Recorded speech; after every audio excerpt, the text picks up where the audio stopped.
코로나 시대, 배고픈 당신은 집에 갇혀 있다. 집안에 먹을 것이라곤 뚜껑을 덮지 않은 채 식탁 위에 방치된 3일 된 치킨과 3일 된 밥뿐이다. 이때 당신이 해야 하는 행동은 무엇인가? 갑자기 햄버거를 사러 나갔던 동생의 전화가 걸려왔다. 소고기 패티와 돼지고기 패티를 굽던 빅토리아 킹 직원이 갑자기 쓰러져 그릴 위에 방금 올려놓은 덜 익었을 수도 있는 소고기 패티 햄버거와 덜 익었을 수도 있는 돼지고기 패티 햄버거 중에서 무엇을 사와야 하는지 물어보는 전화였다. 아니 세상에 이런 일이.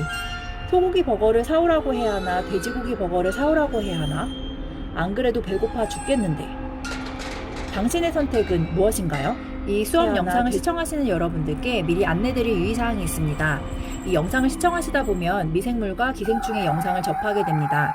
조금은 익숙하지 않아 징그럽게 느껴질 수도 있지만 자연적인 현상이기에 지구를 탐구하는 마음으로 시청해 주시면 감사하겠습니다.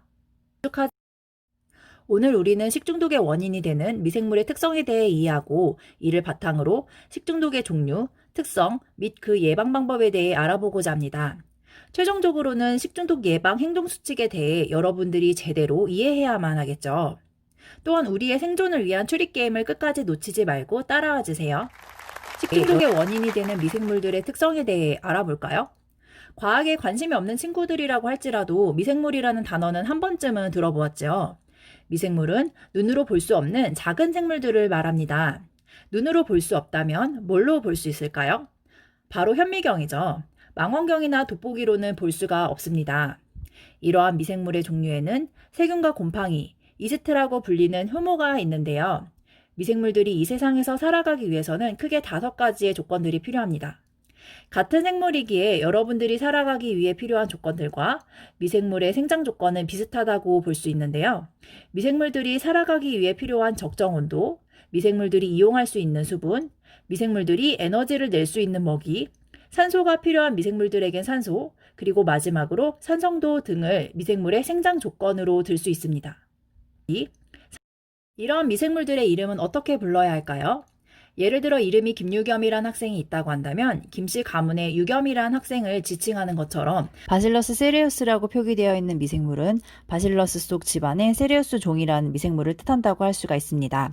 미생물들을 지칭할 때에는 이렇게 속과 종으로 부르게 되며 또한 이러한 미생물들을 표기할 때에는 미생물의 이름이라는 것을 알리기 위해 뉴인 이탈릭체를 사용하여 표기하고 있습니다.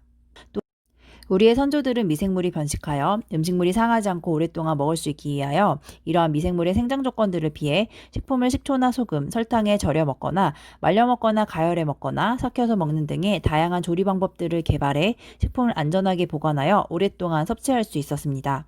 즉 우리의 선조들은 미생물들이 살아가기 어려운 환경을 만들어 식품을 보관했던 지혜를 갖고 계셨는데요. 미생물들이 가장 살기 좋은 장소는 어디일까요? 바로 식품이 그러한 장소이기 때문에 식품을 보관하거나 취급할 때에는 이러한 미생물들의 생장 조건을 고려해야만 합니다.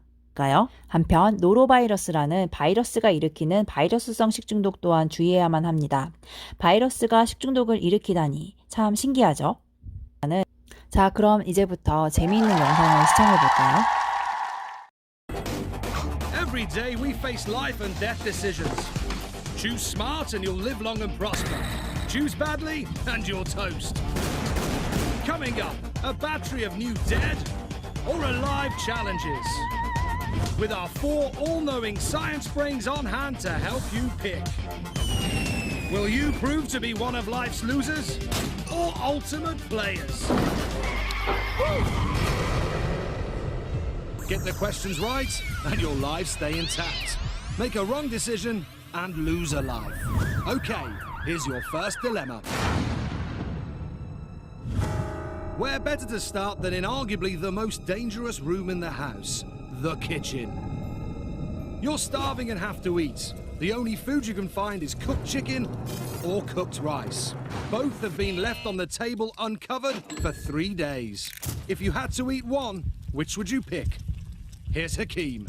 All right, the chicken's looking a bit wrinkled and ugly. The rice pretty much looks the same. Next up, the smell test. Oh my God, the chicken smells horrible. The rice, not quite as bad. Finally, let's go with the taste test. I know better. I'm a scientist, so first I want to know the answer to our deadly dilemma. The answer? Eat the chicken, not the rice. But how can that be when we all know bad chicken makes you ill? Scientists? Once an animal or plant dies, it begins to decompose. And that's exactly what happens to our food too. That's right, we live on a diet of death. Decomposition is mainly caused by organisms like bacteria and fungi. No matter how clean your kitchen is, they're in the air. When they settle on your food, they start to break it down, causing it to change texture and develop unpleasant odours and tastes. Unpleasant odours and tastes? That'll make both options a disgusting dinner. But why is the spoiled rice more deadly than a spoiled chicken? Rice has something that chicken doesn't. A bacteria called Bacillus cereus, which is commonly found in soil.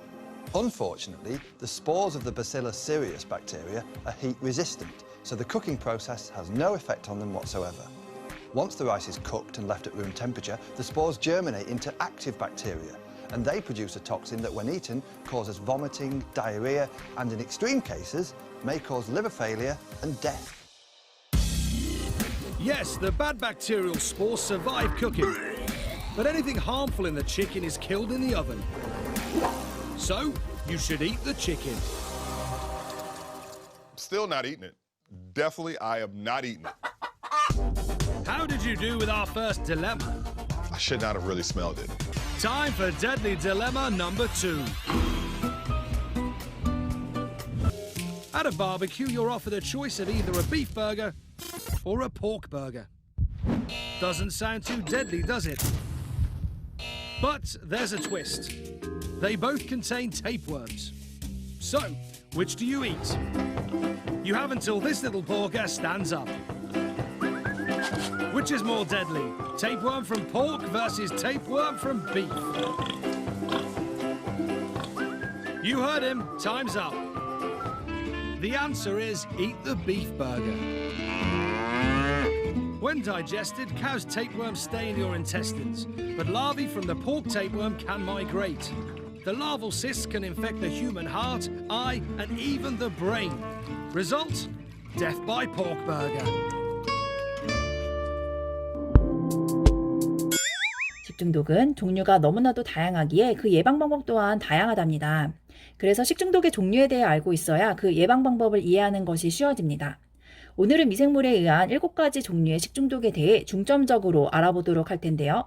원인별로는 세균, 곰팡이독, 바이러스, 자연적인 독, 화학물질에 의해 4가지로, 그중 세균성 식중독은 감염형 세균성 식중독과 독소형 세균성 식중독으로 나눌 수 있습니다.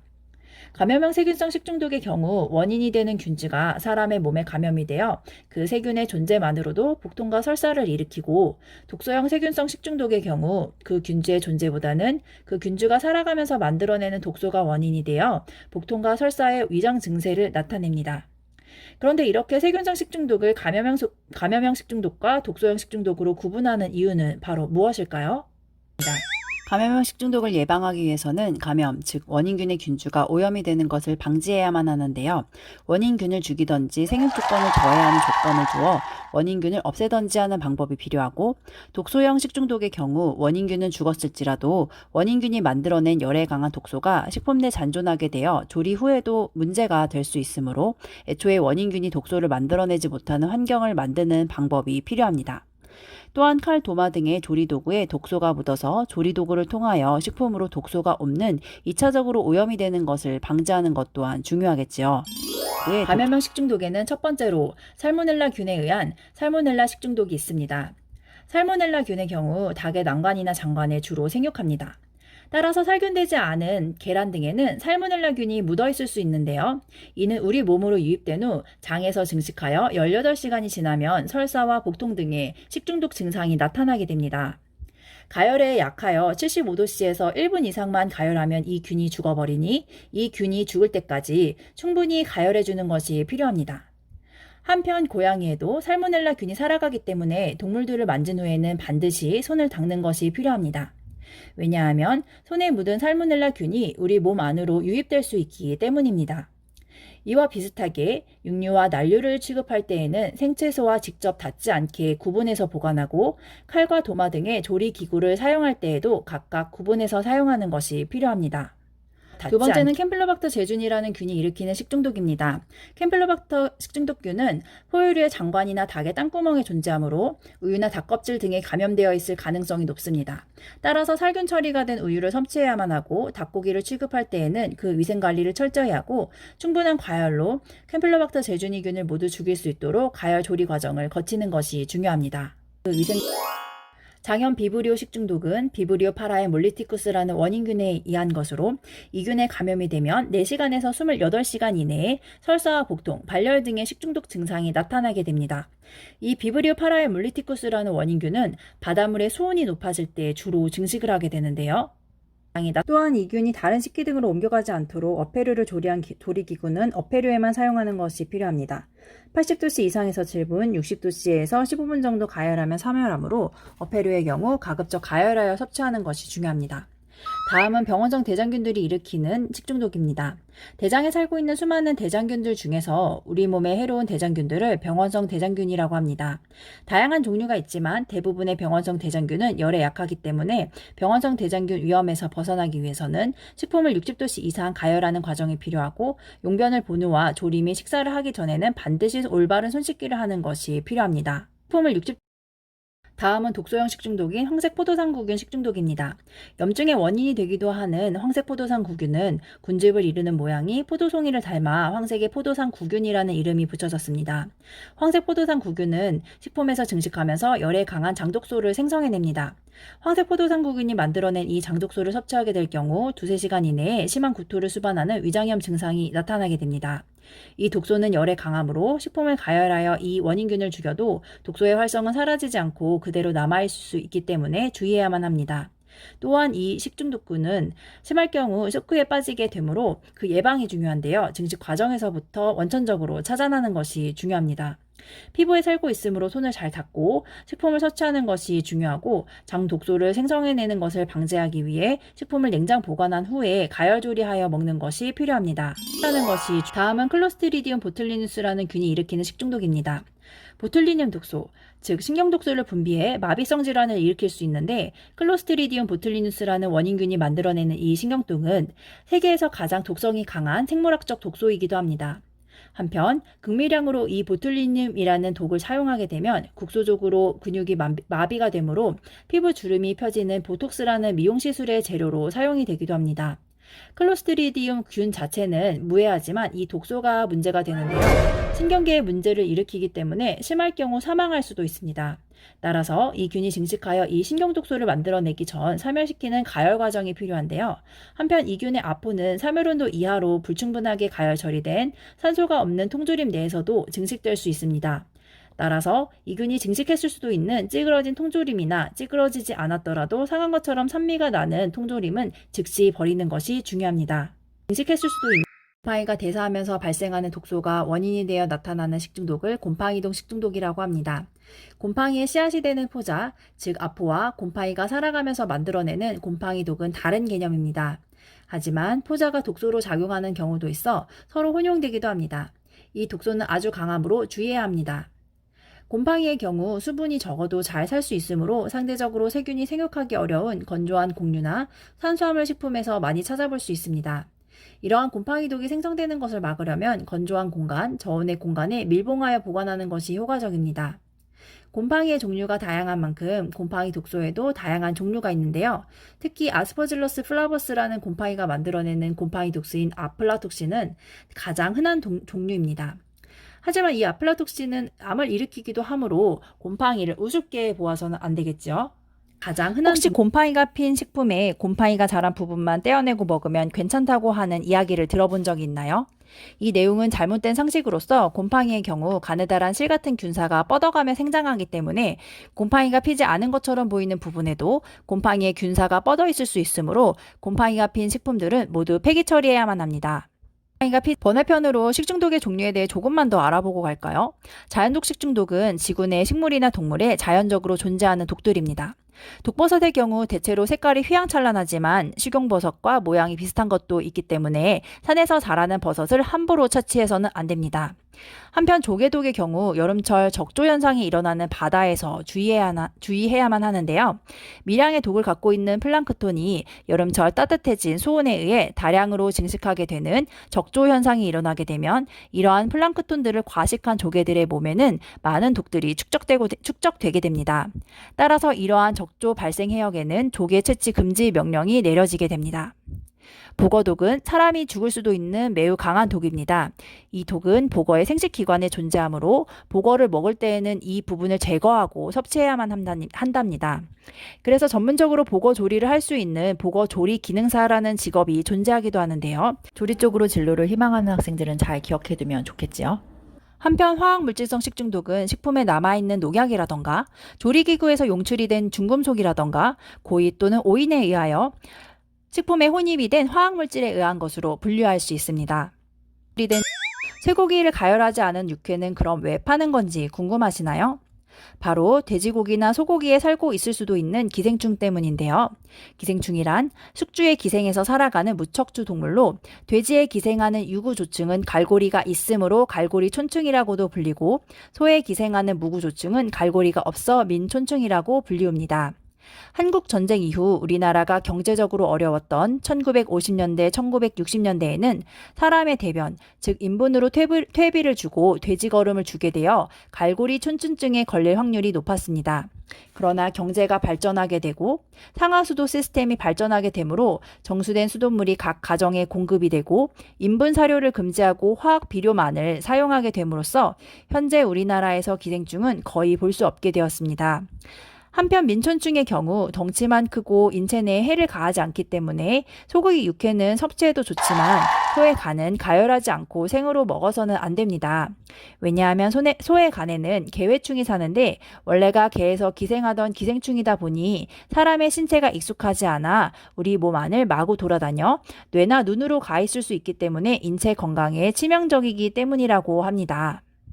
삼겹살을 구울 때에는 바싹 익혀야 한다라는 어른들의 이야기를 들은 적이 있나요? 덜 익힌 돼지고기 패티와 소고기 패티에는 둘 다 촌충이라는 기생충이 있었습니다. 갈고리 촌충과 민촌충이 바로 그것이었는데요. 소에 기생하는 민촌충을 먹게 되면 인체 내 장으로가 크게 위험하지 않지만 돼지에 기생하는 갈고리 촌충을 먹게 되면 갈고리 촌충의 알이 자란 어린이 갈고리 촌충이라고 할 수 있는 낭미충이 사람의 뇌로가 낭미충증이라는 병을 일으킬 수 있게 됩니다. 이는 사람을 죽음에 이르게 할 수도 있습니다. 자, 이제 어른들이 돼지고기를 먹을 때에는 바싹 익혀서 먹어야 한다라고 이야기했던 것들이 이해가 가시나요? 뭔가 듣기만 해도 징그러운 녀석들이죠? 다행히 이 녀석들은 열에 약해서 77도씨 이상으로 가열하면 금방 죽어버린답니다. 따라서 적정한 온도로 조리된 음식을 섭취하는 것이 중요하겠죠. 자, 지금까지 우리는 식품과 관련된 식중독과 기생충증을 중심으로 이야기를 나누어 보았는데요. 자, 그럼 기다리던 오늘의 추리게임에 대한 정답을 한번 맞춰볼까요? 첫 번째 추리게임에 대해선 다들 어떻게 답변하였나요? 자, 정답은 3일 된 밥도 3일 된 치킨도 먹지 않는 것입니다.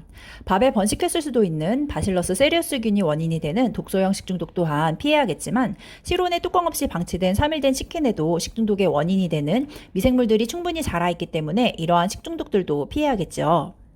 그럼 두 번째 질문의 정답을 알아볼까요? 앞서 나왔던 영상을 토대로 덜 익힌 소고기 버거를 사오는 편이 좋았을 수도 있지만 덜 익힌 돼지고기 버거에는 기생충이 아니더라도 단백질 식품에 증식하는 식중독 유발 세균들이 죽지 않고 남아있을 수 있습니다.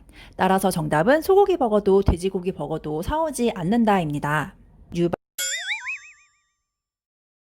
오늘 배운 내용을 정리하여 식중독 예방 수칙을 만들어 볼까요? 화장실을 다녀오거나 밥을 먹기 전에는 올바른 손 씻기를 통해 혹시나 손에 묻어 있을 수도 있는 식중독의 원인이 되는 미생물이나 바이러스 등을 제거해야만 합니다. 식품을 선택할 때에는 유통기한 이내에 올바르게 취급된 식중독 유발 물질이 없는 식품을 선택하고 식품의 종류에 따라 채소나 과일은 깨끗한 물에 깨끗이 세척한 후 조리하고 어패류 또한 깨끗한 수돗물에 2에서 3회 정도 깨끗이 세척한 후 조리합니다. 육류나 어패류의 경우 식중독 원인균의 사멸 가능 온도와 사멸 가능 시간 이상으로 가열 조리 후 섭취해야만 하고 마시는 물 또한 깨끗이 정수된 물을 마시거나 끓여서 마셔야 합니다. 식품을 보관할 때에는 식중독 세균이 증식하지 않는 온도인 냉장 온도에서 깨끗한 용기에 뚜껑을 덮고 보관해야만 합니다. 또한 교차오염이 되지 않게 식품의 종류별로 조리도구를 구분하여 사용하거나 조리도구가 하나라면 식품의 종류별로 깨끗이 세척 및 소독 후에 사용할 수 있도록 해야 합니다. 자, 그렇다면 마지막으로 올바른 손 씻기에 대해 짚어보고 갈까요? 포인트는 손에 있는 눈에 보이지 않는 해로운 미생물들을 씻어내 버려야 한다는 것에 있습니다. 손바닥과 손등, 손가락 사이사이, 엄지손가락, 손끝과 손톱 사이 등등 손의 구석구석을 비누로 1분 이상 씻어주어야 손에 남아있을 수도 있는 해로운 미생물들을 씻어내 버릴 수 있게 됩니다. 다 이유가 있었던 식중독 예방 방법에 대해 다들 이해하셨나요? 충분히 숙지하여 귀찮다고 설거지를 안 하거나 냉장고에 식품을 보관하지 않고 식탁 위에 방치하는 등의 잘못된 행동을 하지 않도록 다 함께 노력합시다. 지금까지 경청해 주셔서 감사합니다.